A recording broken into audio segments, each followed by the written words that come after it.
How was your break? What did you get up to? Yeah, I went up to Byron with my wife, and a few other boys went up there. Pikey went up there as well.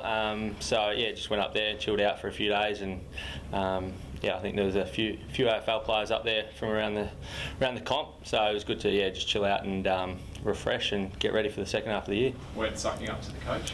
No, I didn't catch up with him. So yeah, apparently you've seen me riding a bike around Byron, but yeah, no, there was no coffees and that with Don up there. Got his spies, mate.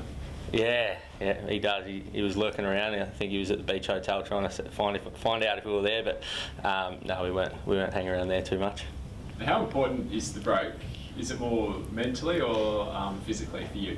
It's a bit of both, really. Like, probably been here for a long time. The first half of the year is, pre-season, then into the season. It's good to get out of the footy club and really get out of South Australia and have a little break and a little refresh, and then come back and set ourselves for the second half of the year. So, but then physically, it's a tough game. You got little niggles and that sort of thing that it allows you to recover from. So, we played Thursday night, and it's been really good to have a really long break to refresh the body as well. So the body's feeling good? Yeah, I'm feeling really good. So yeah, I can't complain. Everything's going really well with the body at the moment. So yeah, hopefully it continues. And it's going back a while now, but how long did it take you to recover from that collision with Alex Keith? Yeah, I'll probably see the scar in my head, so it's probably going to stay with me forever. So modelling career is probably a little bit over, but head for radio now. But I don't know, I've never really been concussed before, so it was sort of a little bit different for me, but went through the protocol and felt really good by the end of the week. So I guess it just took a couple of days. What's important now is focusing on Geelong and getting a win over them. Yeah, well, they're going really well at the moment, so sitting on top of the ladder. So we're going to really set ourselves to take it up to them in next week. We pushed them really hard earlier on the year, and we probably just let it slip late in the game. So we had our chances, but we didn't capitalise. So we know it's going to be a really tough test. They've got a really good team at the moment, and they're playing well together. But we're going to go down there and give it our best and really set ourselves for that game. JJ said on radio that a possible, with him out, a possible selection might be bringing Sam Jacobs in, having the two ruckmen in the same squad. Would you go or be for that? Well, we've seen what he could do the other week in the SANFL. He wasn't playing forward; he was playing in the mid, but he managed to go forward and kick 5.5. So, Source can mark the ball really well. So, stick him in the goal square is hard to beat. I know I've played on him at training a lot, and he's really tough to get over the top of, big frame. So, I'm not sure what way they're going to go, but it's an option that we got. Hartigan, can I just go back to the collision? Yeah. Are there times in games or since that you sort of question where you put your head now? No, not at all. I didn't see Keithy coming, so I'm not going to change the way I play. I was just going for the ball, eyes on it, and that's not going to change. That's your whole life, whole footy career.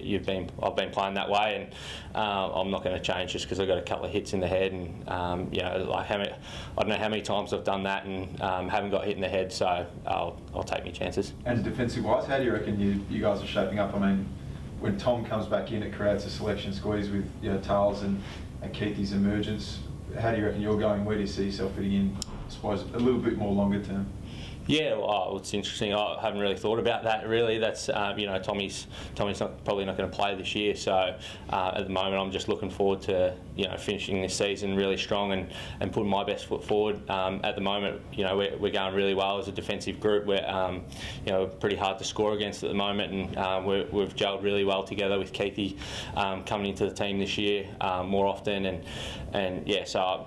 I don't know, haven't really thought about it, to be honest. I'm just focusing on this year, but at the moment we're playing really well together as a group, and that's a good thing. It's going to put pressure on me, put pressure on Keithy, Tales, all of us to perform, and when that pressure's there, it's pushing. It's going to make the team better. So why do you reckon you've gelled so well, and why do you reckon you're defending so well? Good question. I'm not too sure. I don't know. You got any answers for me? What do you think? I'll give you some options.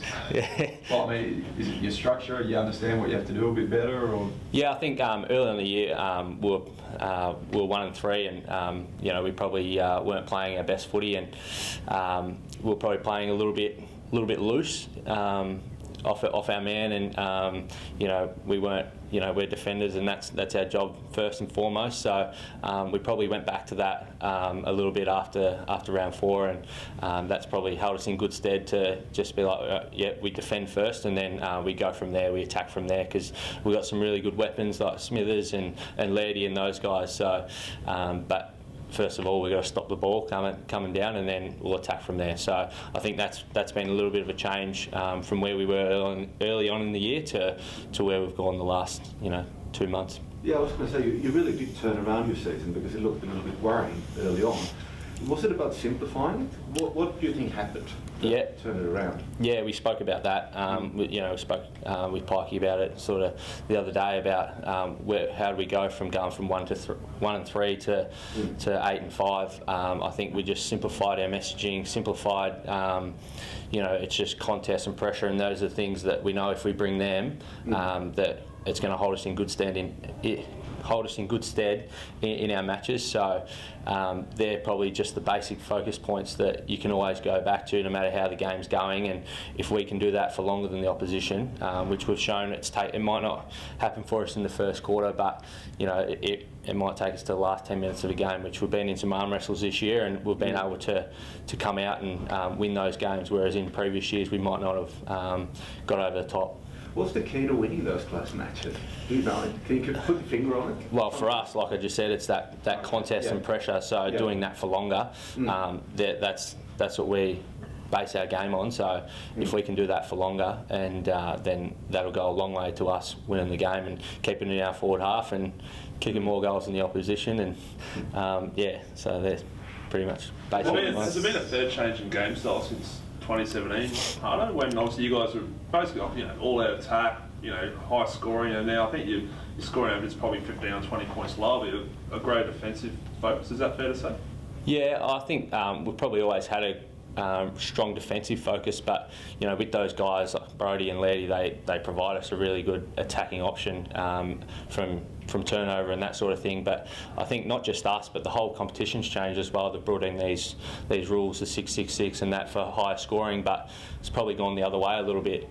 Scoring's down in the competition and that sort of thing. So I think we've just adjusted like everyone else in the AFL to being a little bit more defensive, and when we move the ball, it's not always fast. You've got to be able to shift it, because teams, when we were getting beaten in 2017, were trying to slow us down, and when that happened, we sort of struggled a little bit. So now we've been able to change our game plan a little bit. We shift the ball a little bit more and hang on to it. But I think that's just part of the AFL and changing ways of the way the competition's going. So, yeah.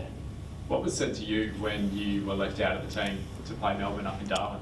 Yeah, well, team balance. So we obviously thought that Melbourne only had the 2 talls, and we needed some more run in the team. So obviously up in Darwin, it's very hot and quick deck, and obviously seeing the way Melbourne started, they're on fire. So it was for the team that they just needed some more run and carrying the team. So and obviously at the time we didn't know that they had were going to play 3 talls. So is that something that's tough to accept? If it's not something that you can necessarily work on, it's just the way you structure up, or is it okay if you're left out of 22 for balance?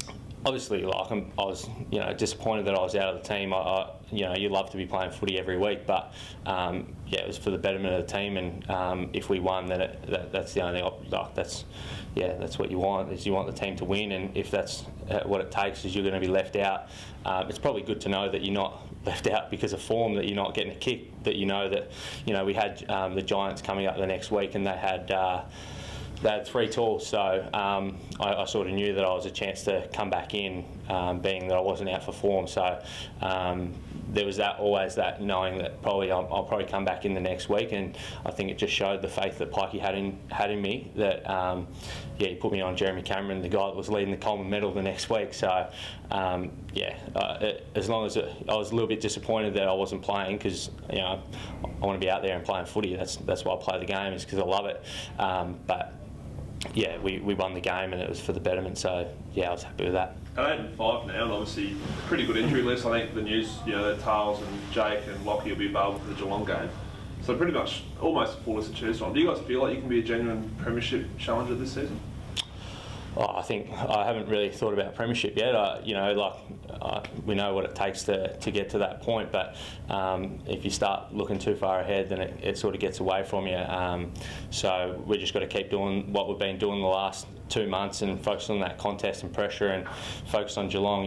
If we're going to start thinking about that, we need to start knocking off the Geelongs of the league, and so it'll come down to focusing on this week. We've played Geelong, really good team, and top of the ladder. We haven't won there in a long time, so we'll go down there and give it our best shot. And if we put a consistent back half of the season, then we'll start thinking about finals and that sort of thing down the track. But at the moment, it's about winning enough games to first of all make finals, and then if we've won enough games, then we'll talk about top 4 and that sort of thing. So, but at the moment, it's just old cliche, week by week. But that's how it is. Like you've seen, we started the season 1-3. So if we're off our game a little bit, so even the competition now, we don't want to lose the next 3 games. So we'll just focus on Geelong first, and then we'll talk about that later in the year. And just a question on a big issue, obviously with the Jaden Stevens stuff that came out yesterday.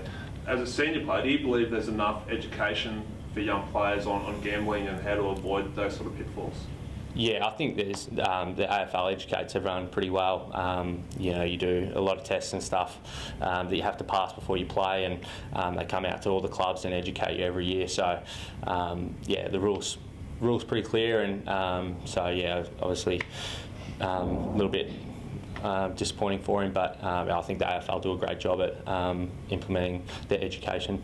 Hardo, can I just ask a broader question on mental health? The amateur footy having like a mental health round as well. Just from a player's point of view, you guys are obviously at the pinnacle of how much pressure and scrutiny is on you.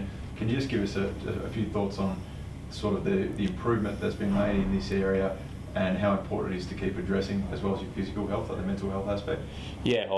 Mental health's massive at the moment. Like, you've seen a lot of guys step away from the game recently, so it's most important that they step up and get the help they need. And I think that's been great that they've had the confidence and to be able to step up and front up and say they have a problem, that they're able to get the help. So the support's there. So I encourage anyone that's struggling to come forth and get the help they need. And as a AFL player, how encouraging is it for you to see guys at the lower level even addressing that it can happen to anyone? Yeah, well, that's it. It's not even just in AFL, it's in society everywhere. So it's going to give, if we stand up and guys in the lower level stand up, it's going to give everyone the confidence to come forward and get help, and not just us but everyone.